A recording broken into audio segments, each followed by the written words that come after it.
The autumn semester at Metropolitan University began like any other, but for Priya Sharma, it would become the most terrifying chapter of her life. At 22, Priya was a final-year computer science student, brilliant, disciplined, and driven by a sense of responsibility far beyond her age.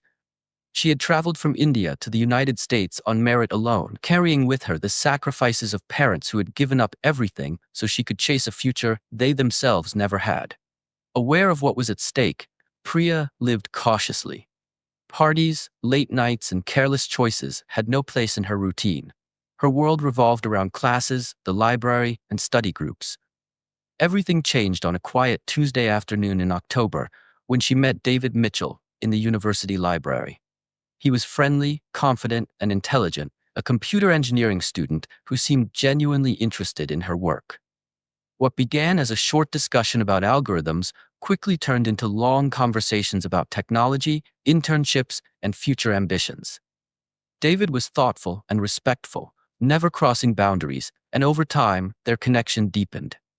Study sessions became coffee breaks, lunches between classes, and constant texting about assignments. He remembered how she liked her coffee, listened attentively when she spoke about her family and culture, and slowly earned her trust without her realizing it. Priya never considered him anything more than a friend, and she believed she was safe with him. That illusion shattered the night he invited her to a party just weeks before Thanksgiving. He described it as a small gathering, mostly study group friends, a harmless opportunity to socialize and network. Trusting his reassurance, Priya agreed. When she arrived at the off-campus apartment, she immediately realized she had been misled. The place was crowded, loud, and filled with alcohol. David seemed different too, more aggressive, less attentive, drinking heavily. Another man, Tyler, made her deeply uncomfortable with his lingering stares and invasive behavior. When Priya decided to leave, David insisted on walking her home and suggested a shortcut through a nearby park. Despite her hesitation, she followed him, trusting his words. The park was dark, poorly lit, and eerily silent. It was there that David's true intentions surfaced. When Priya rejected his advances, his demeanor shifted from apologetic to cold. Moments later, Tyler appeared on the path ahead, and Priya realized the truth. This was planned. When she saw the syringe in Tyler's hand, she ran. She fled through the trees, losing her phone, injuring herself, driven by pure survival instinct.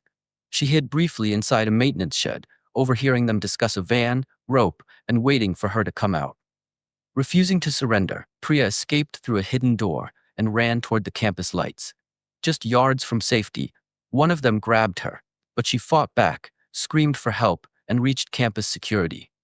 David and Tyler disappeared into the darkness, but the terror followed her. At the police station, Priya learned she was not the first victim. Other international students had been targeted the same way, befriended, lured to parties, drugged, assaulted, and silenced by fear of losing their visas or reputations. David denied everything, his powerful family protecting him. Tyler vanished completely. Evidence was destroyed. Online harassment painted Priya as a liar seeking attention, yet she refused to be erased. Though traumatized, shaken, and betrayed, Priya survived. When the justice system faltered, she chose to speak anyway. She began writing her story, determined to warn others and expose the truth.